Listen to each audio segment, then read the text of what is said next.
నమస్తే, నేను ప్రశాంత్. రీసెంట్గా మాజీ సీఎం వైఎస్ జగన్ గారు ఒక ప్రెస్ మీట్లో విజయసాయిరెడ్డి గురించి కొన్ని వ్యాఖ్యలు అయితే చేయడం జరిగింది. మరి దీని గురించి విజయసాయిరెడ్డి గారు ఎలా రెస్పాండ్ అవుతున్నారు అనే విషయాలు అయితే తెలుసుకుందాము. దీని గురించి అయితే మాట్లాడేందుకు ప్రస్తుతం మనతో పాటు సీనియర్ జర్నలిస్ట్ జయదేవ్ గారు ఉన్నారు. నమస్తే అండి. నమస్తే ప్రశాంత్. సార్, విజయసాయిరెడ్డి గారి గురించి వైఎస్ జగన్ గారు కొన్ని వ్యాఖ్యలు చేయడం జరిగింది. మరి దీని మీద విజయసాయిరెడ్డి గారు ఎలా రెస్పాండ్ అవుతున్నారు?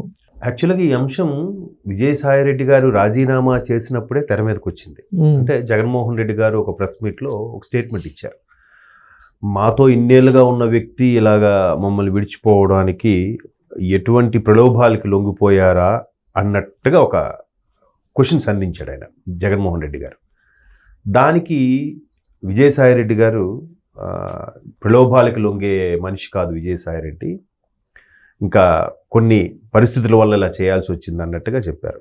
ఎందుకంటే విజయసాయిరెడ్డి గారు పార్టీకి రాజ్యసభ సభ్యత్వానికి రాజీనామా చేసిన తరువాత ఆయన ఏదైతే ఎక్స్లో కానీ పోస్ట్ చేశారో, ఆయన అభిప్రాయం చెప్పారో, అక్కడైతే క్లియర్గా నా ఆజన్మాంతం వైఎస్ భారతి గారికి, జగన్మోహన్ రెడ్డి గారికి రుణపడే ఉంటాననే చెప్పారు. తర్వాత వాళ్ళని విభేదిస్తూ బయటకు వస్తున్నానో లేదంటే వాళ్ళని తిట్టుకుంటూ బయటకు రావడమో నేను చేయట్లేదు అని చాలా తెలివిగా, ఎందుకంటే పెద్ద ఆడిటరు, పైగా లా విషయాలన్నీ తెలిసిన వ్యక్తి. ఆడిటర్ అంటే బై డిఫాల్ట్గా లాకు సంబంధించినవి కూడా చాలా తెలుస్తాయి. తరువాత ఎట్లా ఆడిటర్ అంటేనే కంపెనీకి చాలా సేవ్ చేస్తారు, వాళ్ళు టాలెంట్ ఉపయోగించి పందిని నందిగా కూడా చూపించగల సత్తా ఉన్న వాళ్ళు. సో పైగా కొంచెం వయసులో కూడా పెద్దవాడు ఆయన, రాజకీయాల్లో ఉన్నవాడు. ఇంకెలా ఉంటాడు? చాలా చాకచక్యంగా మాట్లాడతాడు ఆయన. ఎప్పుడు ఎక్కడ తప్పుకు దొరలడు, టంగ్ స్లిప్ అవ్వడు. అంటే అదొక నిజంగా గ్రేట్ పర్సనాలిటీనే చెప్పాలి వైసీపీకి. బట్ అటువంటి వ్యక్తి బయటకు వచ్చేయడం వైసీపీకి కొంచెం బ్యాడ్ థింగ్, దురదృష్టకరమైన ఘటనే. ఎందుకంటే రాజకీయాల్లో చాలా ఎంతో ఇబ్బందులున్నా, ఎంత పీకల వరకు కోపం ఉన్నా చాలా నవ్వుతూ శుతిమెత్తగా సున్నితంగా పంచులు వేయాలి. అట్లాగే ఎదుటివాడు వేసిన కూడా తీసుకునే సత్తా ఉండగలగాలి. ఆయన ఎంత చక్కగా చెప్పాడు, నేను ఇంకా రాజకీయాలకు దూరంగా ఉండిపోతున్నాను, రాజకీయ సన్యాసం చేసినా చేయొచ్చు, భవిష్యత్తులో వ్యవసాయం చేసుకుందాం అనుకుంటున్నాను, నేను అలా అని ఏ పార్టీలకు కూడా వెళ్ళదలుచుకోవట్లేదు, చంద్రబాబు నాయుడు గారు నాకు ఆప్తుడే, పవన్ కళ్యాణ్ గారు నాకు మంచి మిత్రుడే. అది చూడండి ఎంత చాకచక్యంగా ఇది రాజీనామా చేసినప్పుడు ఎంత బాగా చెప్పారు. సో అటువంటి వ్యక్తి ఇట్లాగా చేయడం అనేది, ఎందుకంటే వైసీపీలో నెంబర్ 1 జగన్మోహన్ రెడ్డి గారు అయితే నెంబర్ 2 విజయసాయిరెడ్డి గారు. నాట్ ఓన్లీ పార్టీ, ఆయన ఎదుర్కొంటున్న కేసులు కూడా A1 జగన్మోహన్ రెడ్డి గారు ఉంటే A2 విజయసాయిరెడ్డి గారు ఉంటారు. ఆల్మోస్ట్ ఏదైతే 12-13 ఏళ్ళుగా ఎదుర్కొంటున్న కేసులు ఏవైతే ఉన్నాయో మనీ లాండరింగ్ సంబంధించి A1 A2గా వాళ్ళే ఉన్నారు. జగన్మోహన్ రెడ్డి గారిని, విజయసాయిరెడ్డి గారిని వేరు చేసి చూడలేం. ఇద్దరు ట్విన్స్ అన్నా కూడా నమ్మాల్సిందేనేమో. అయితే ఇప్పుడు నిన్న మళ్ళీ ప్రెస్ మీట్లో ఇట్లా మాట్లాడారని, దానికి వెంటనే విజయసాయిరెడ్డి గారు జగన్మోహన్ రెడ్డి గారికి కౌంటర్లు ఇచ్చారు, విసురులు విసిరారన్నట్టుగా రకరకాలుగా కొన్ని పత్రికలు కానీ కొన్ని వెబ్సైట్ ఛానల్స్ స్టోరీస్ రాస్తున్నాయి. దాంట్లో వాస్తవం లేదు అనే విధంగా ఆయన మరలా ఒక పోస్ట్ చేశారు. అది అంటే జగన్మోహన్ రెడ్డి గారు ఎంతముందే మాట్లాడారు, పార్టీ విడిచిపెట్టి వెళ్ళిపోయారు, ఎస్పెషల్లీ విజయసాయిరెడ్డి గారు లాంటి వ్యక్తి వెళ్ళిపోయారు అని మీడియా మిత్రుడు అడిగిన ప్రశ్నకు, ఏమో ఆయన ఎందుకు నచ్చలేదు వెళ్ళిపోయారో, మేము మా కుటుంబ సభ్యుడిగానే ఆయన చూసాము, బట్ ఆయన ఎటువంటి ప్రలోభాలకు లొంగాడేమో అని ఇంతకుముందు అన్నాడు ఆయన. సో మళ్ళీ నిన్న పెట్టిన ప్రెస్ మీట్లో కూడా ఆయన గురించి మాట్లాడారని, దానికి ధీటుగా విజయసాయిరెడ్డి గారు జవాబిచ్చారు, కౌంటర్ ఇచ్చారు అన్నట్టు కూడా కొంత సోషల్ మీడియాలో వైరల్ అవుతుంది. సో విజయసాయిరెడ్డి అనే వ్యక్తి జగన్మోహన్ రెడ్డి గారికి ఎప్పుడూ ఆప్తుడే, ఎప్పుడు కుటుంబ సభ్యుడే. ఇప్పుడు కాదు, రాజశేఖర రెడ్డి గారు ఉన్నప్పటి నుంచి కూడా ఆ వ్యవహారాలన్నింటిలో కూడా ఉన్న వ్యక్తి.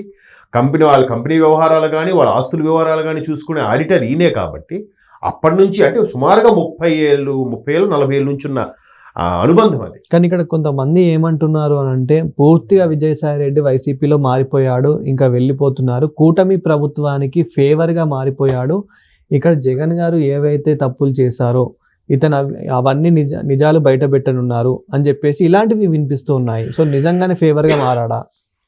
ఇది స్టార్టింగ్లోనే వినపడింది. తర్వాత బయటకు వచ్చాక 1 నెల రోజుల తర్వాత కూడా విజయసాయిరెడ్డి గారు అప్రూవర్గా మారబోతున్నారు, వాళ్ళకి అతనికి బీజేపీ వాళ్ళు ఒక టాస్క్ ఇచ్చారు, కూటమి ప్రభుత్వం టాస్క్ ఇచ్చింది. అయితే చంద్రబాబు నాయుడు గారు ఎన్ఓసి ఇస్తే ఈయన పార్టీలో చేరడం సులువవుతుంది, ఏవో రకరకాలుగా సోషల్ మీడియాలో వైరల్ అయ్యాయి. అంటే ఈయన అప్రూవర్గా మారి జగన్మోహన్ రెడ్డి గారి అరెస్ట్కి సహకరిస్తే ఈయనకి మరలా బీజేపీలో ఒక మంచి కీలకమైన పోస్ట్ లభిస్తుందని, అప్పుడు ఇతను సేవ్ అవుతాడని, ఇతను సర్వైవ్ అవుతాడని అని రకరకాలుగా వార్తలు వచ్చాయి. బట్ విజయసాయి రెడ్డి గారు ఎన్నటికీ అలా చేయరని నేను అభిప్రాయపడుతున్నాను. ఎందుకంటే ఆయన చాలా తెలివైనవాడు.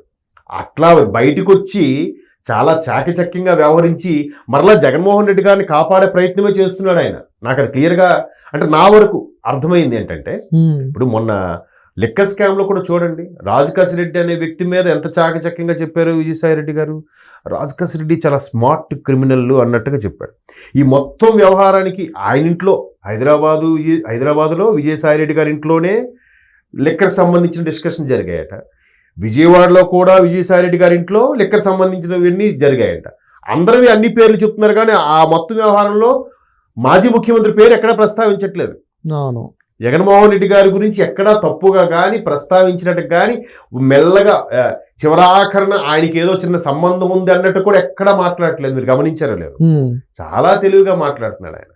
మేబీ వైసీపీ వాళ్ళు ఈయన ఒక కోర్టుగా ఉపయోగిస్తున్నారేమో. ఈయన బయటకు వచ్చినట్టుగా వచ్చి అన్ని వ్యవహారాలు, ఢిల్లీలో కూడా వ్యవహారాలు చక్కబెట్టడానికి ఒక్కొక్కటి కూపీ లాగడానికి చేస్తున్నాడు కూడా అయ్యుండొచ్చు కదా. అవును. సో కాబట్టి విజయసాయి రెడ్డి గారు జగన్మోహన్ రెడ్డి గారి మీద ఎప్పుడూ విమర్శించరు, ఎన్నటికీ ఎదురు తిరగరు. అలాగని అతని మీద ఉండే ఇది ట్రస్ట్ని కోల్పోడు ఇప్పుడు ఆయన కాకపోతే చాలా మేధావి. చిన్న విమర్శ కూడా ఉంది. ఇప్పుడు విజయసాయి రెడ్డి గారు నెంబర్ 2గా ఉన్నంత వరకు వైసీపీ చాలా ఒక వెలుగు వెలిగింది, ఒక విధంగా గవర్నమెంట్ ఫామ్ చేయగలిగింది. ఎప్పుడైతే సజ్జల గారు లాంటి వాళ్ళు నెంబర్ 2 స్థానానికి ఎగబాకడానికి ప్రయత్నిస్తున్నారో అప్పుడు బూతు పురాణాలు, ఇవన్నీ మాజీ మంత్రులు బూతు పురాణాలు తిట్టుకోవడము, పార్టీ యొక్క ప్రతిష్ట కొంచెంగా తగ్గుతూ వస్తుంది అనే విమర్శలు కూడా ఉన్నాయి. ఇప్పుడు మరలా సజ్జల గారికి ఆప్షన్ ఇచ్చినప్పుడు కూడా మరలా ఈయనకే పట్టం కట్టారంటే వేరే వాళ్ళకి ఇస్తే బాగున్నాయి అనే అభిప్రాయాలు కూడా చాలా మంది వ్యక్తపరిచారు. సో విజయసాయి రెడ్డి అనే వ్యక్తి జగన్మోహన్ రెడ్డి గారికి ఎప్పటికీ అజాత శత్రువే, అంటే ఎప్పటికీ ఫేవర్గా ఉండే వ్యక్తే. కాబట్టి అందుకే ఆయన క్లియర్గా ఏం చెప్పాడు, నేను జగన్మోహన్ రెడ్డి గారి మీద చేసే విమర్శలు ఏవైతే ఉన్నాయని కొన్ని పత్రికల్లో, కొన్ని ఆన్లైన్ పత్రికలు రాస్తున్నాయో అది పూర్తిగా అబద్ధం. నేను ఏదైనా స్పందించినా చెప్పినా త్రూ నా ఎక్స్ అకౌంట్ ద్వారా స్పందిస్తాను అని చెప్పి మరలా ఈ విషయాలు కూడా నేను ఎక్కడ ఆయన మీద బురద జల్లలేదు, ఎక్కడ ఏమి ఆయన గురించి విమర్శించలేదు. నేనంటే గెట్టిన వాళ్ళు ఇలా ఉన్నారు, ఎందుకంటే నేను ఆయనతో 30 ఏళ్ళ అనుబంధం ఉంది కాబట్టి నాకు ఇప్పటికీ భారతి గారన్నా జగన్మోహన్ రెడ్డి గారన్నా అమితమైన ప్రేమ. వాళ్ళు నాకు పెట్టిన వాళ్ళతో పాటు కలిసి చేయడం, ఒక కంపెనీకి యజమానిగా ఉండి వాళ్ళ దగ్గర పనిచేశాను కాబట్టి ఎప్పటికీ ఆ ప్రేమ ఉంటుందన్నట్టుగానే ఆయన ఆ పోస్టులు సారాంశం కనిపించింది. సో జగన్మోహన్ రెడ్డి గారికి విజయసాయి రెడ్డి గారు ఎన్నటికీ ఎదురు తిరగరు, అతని మీద కౌంటర్లు పంచులు వేయరు. Thank you sir. Thank you.